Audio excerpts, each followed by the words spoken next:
एक महत्त्वाची बातमी नाशिकमधील त्र्यंबकेश्वर मंदिराला गळती लागल्याचं कळतंय। तर पावसामुळे मंदिरातील अनेक ठिकाणी गळती लागली आहे। संस्थांकडून आता पुरातत्व विभागाला अनेकदा या संदर्भात खरं तर पत्रव्यवहार करण्यात आलाय। मात्र पुरातत्व विभागाकडून याकडे सपशेल दुर्लक्ष होत असल्याचा आरोप मंदिर संस्थांनं केलाय। मंदिराचं सभामंडप, गाभारा आणि कळसातनं पाण्याची गळती सध्या सुरू आहे। आपण पाहतोय त्र्यंबकेश्वर मधल्या मंदिरात सध्या मंदिराला गळती लागलेली आहे आणि खरं तर या संदर्भात वारंवार पुरातत्व विभागाला दुरुस्तीसाठी पत्रव्यवहार करण्यात आले होते। मात्र काय नेमका या संदर्भातला खुलासा आहे?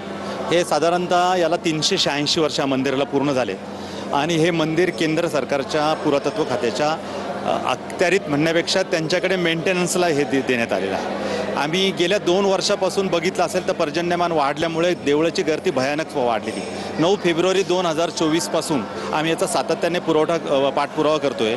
वेगवेगळ्या प्रकारे आम्ही केंद्रीय पुरातत्व खात्याला, औरंगाबादच्या पुरातत्व खात्याला आम्ही या संदर्भात बऱ्याच वेळा आम्ही पत्रव्यवहार केलेला आहे, परंतु अद्यापपर्यंत त्याच्याशी ठोस कारवाई नाही झाली।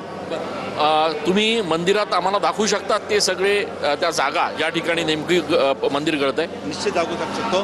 तुम्ही या ठिकाणी जर आलात,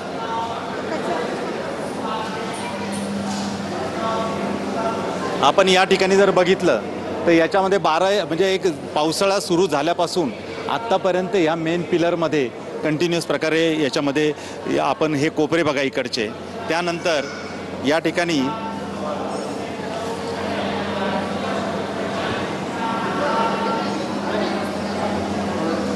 भाविकांच्या सुविधेसाठी आम्ही टीव्ही 95 इंच बसवलं तर तो सुद्धा या ठिकाणी जळून गेला आहे। तर या ठिकाणी कंटिन्युअस ड्रिपिंग होतं।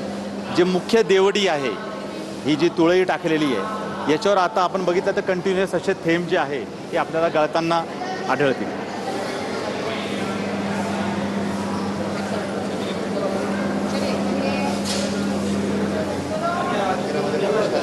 हे या ठिकाणी जर तुम्ही बघितले तर या ठिकाणी आपण बघितलं तर